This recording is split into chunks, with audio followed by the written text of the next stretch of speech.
Mist shrouded everything except for the Discovery's skeletal masts, pointing long bony fingers into the sky.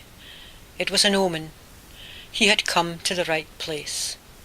There had been so many places since he had last been in Dundee, but he doubted anyone here would connect him with the skinny little lad ejected forcibly from his birthplace and sent to a borstal far away.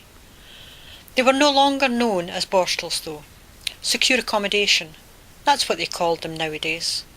As if the name made any difference. They were still the same brutal lock-ups they had always been. Smiling grimly, he pulled his collar up and the brim of his hat forward until only his eyes showed. He turned his back on the glass frontage of the station and shuffled in the direction of the pedestrian bridge. It was not there. Confused, he stopped and stared. Everything had changed. He did not like change. It unsettled, immobilised him. He turned in a slow circle. The Discovery was behind him, its masts now barely visible. Hazy lights from Tayside House's tower building pierced the mist, over to his right, and in front of him the dual carriageway. But no pedestrian bridge. He sent a silent plea to the voice, asking him what he should do, but the voice had been silent for some time now, demonstrating its disapproval, because he had acted on his own initiative before he left Newcastle. The voice had not told him to end the social worker's life, nor had it instructed him to set fire to her office. But at the time he had been thinking clearly, and, knowing he had to vanish, it had seemed sensible to leave no clues to where he had gone. A cluster of people waited at the edge of the road, and although he did not like crowds, he followed them across both carriageways when the lights changed. He was in familiar territory now, and his panic subsided as he started to walk up Union Street, towards the familiar city churches at the top. A faint smell of smoke accompanied the grubby piece of paper and the bottle of pills as he pulled them out of his pocket. On the paper was written the directions to the hostel and all the instructions he needed to start the job the social worker had organised for him.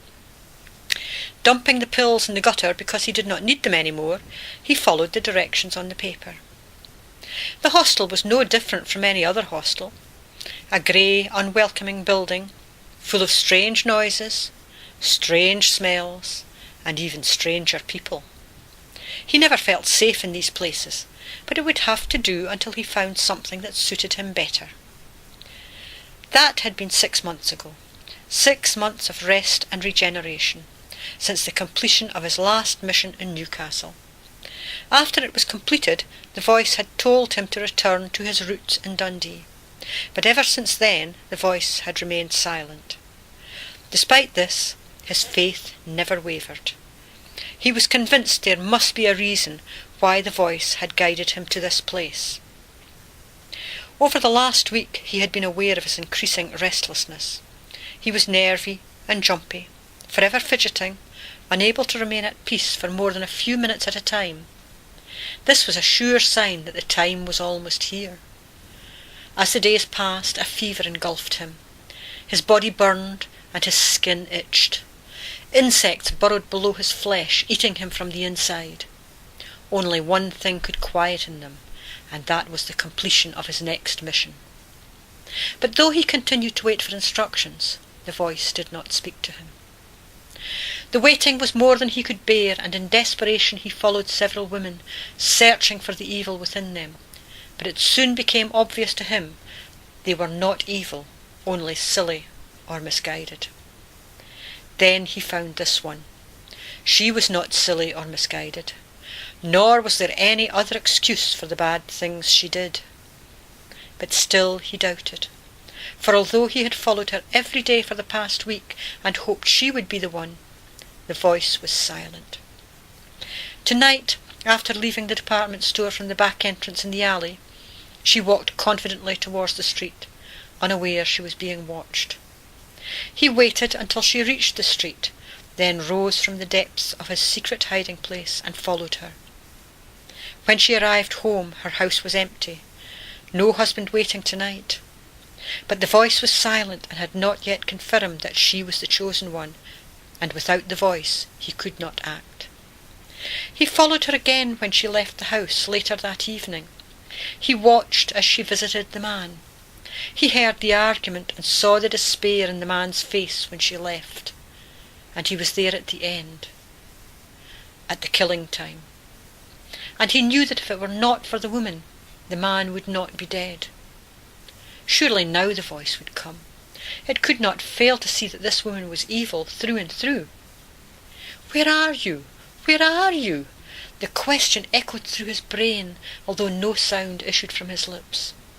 He did not need to speak aloud for the voice to hear him, for it was tuned into his thoughts. As if in answer to his plea, the voice responded, "The evil that women do cannot be allowed to continue." It roared through his head so loudly he had to clamp his hands over his ears. When the voice quietened and started whispering to him, that was when he knew he had been right to think that this woman was the chosen one. And now his mission was clear to him. He had to watch her and prevent her from doing further evil. He slunk off into the darkness, back to his hiding place. It was time to plan what form his mission would take.